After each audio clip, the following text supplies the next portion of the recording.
হৈছে কথাটো কওকচোন। আজি অলপ দিনৰ আগৰ পৰা বিশেষকৈ ভাৰতীয় জনতা পাৰ্টি বিভিন্ন ঠাইত মানে আমি হৰ্ডিংখিনি লগোৱা হৈছিল আৰু ফ্লেগখিনি লগোৱা হৈছিল। ফ্লেগখিনিতো ফালি পেলাই দলিয়াই দিয়া হৈছিলে আৰু হৰ্ডিংখিনিও ফালি পেলোৱা হৈছিলে। ইতিমধ্যে আমি জিলা প্ৰশাসনক আমি সেইখিনি গোটেই কথাখিনি অৱগত কৰিছোঁ।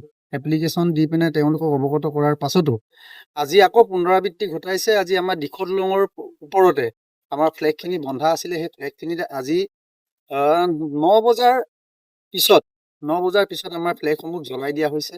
সেইটো কাৰণে আমি ইয়ালৈ যেতিয়া খবৰ পাওঁ, এটা লাইভ ভিডিঅ' পোৱাৰ পাছত আমি খবৰ ল'বলৈ আহোঁ। ইয়াত আমি দেখিছোঁ গোটেই ফ্লেগখিনি জ্বলাই থোৱা আছে। কিহৰ ফ্লেগ জ্বলাইছে? আমাৰ বিজেপি ভাৰতীয় জনতা পাৰ্টিৰ ফ্লেগ জ্বলাইছে।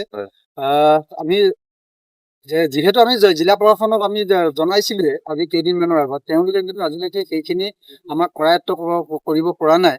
যিসকল সেই দুষ্কৃতিকাৰী আছে, সেই দুষ্কৃতিকাৰীসকলক অতি শীঘ্ৰে জিলা প্ৰশাসনক অনুৰোধ জনাইছোঁ, তেওঁলোকে অতি শীঘ্ৰে কৰায়ত্ব কৰি উচিত শাস্তি প্ৰদান কৰিব লাগে বুলি আমি অনুৰোধ জনাইছোঁ। বেনাৰ চেনাৰ যথেষ্টখিনি ফালিছে। ইতিমধ্যে আমি ফলা বেনাৰখিনি পৰিত্যক্ত অৱস্থাত পৰি থকাৰ কাৰণে আমাৰ অফিচলৈকে আমি তুলি নিওঁ। কিন্তু আজি এটা তেওঁলোকে সিদ্ধান্ত ল'লেগে, যিসকলে দুষ্কৃতিকাৰী কাম কৰিছে সেইখিনি আমাৰ ভাৰতীয় জনতা পাৰ্টিৰ ফ্লেগখনকে আমাৰ দিখৌ দলঙৰ ওপৰত জ্বলাইছে।